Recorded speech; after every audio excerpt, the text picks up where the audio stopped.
Hi guys, in this video I'm going to show you how to upload the GitHub project using Cursor AI tool. Cursor AI is a code editor that helps you to write code with the help of AI. So on the right side is the chat window. All you need to do is just give a prompt to AI and in response AI solves your problem. So right now we are going to upload the GitHub project. For that, first we need to install Git in our system.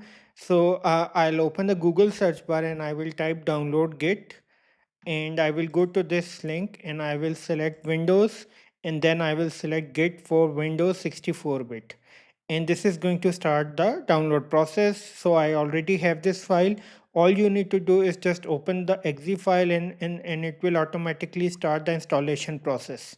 You just need to follow the instruction. I'm not going to show you how to install this right now because the process is very simple.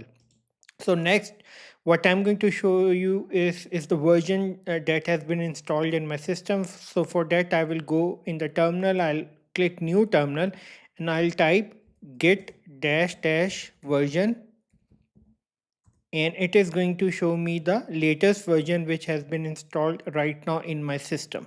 So the next step is that I will open the GitHub account. I will open my GitHub and I'll type GitHub, and then I'm going to go to this website.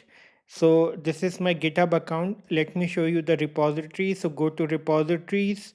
So now I'm going to pick one repository, like for instance in this case I will pick banking data, and I'm going to clone this repository.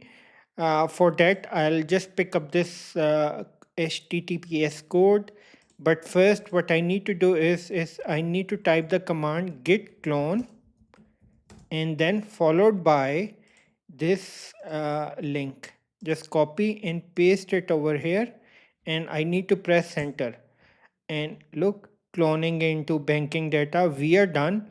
And if I go over here, look, it has been cloned. A sample.csv file has been added. So I hope you have gone through the process. At the end, I would request you to please subscribe, like, and share. Thank you.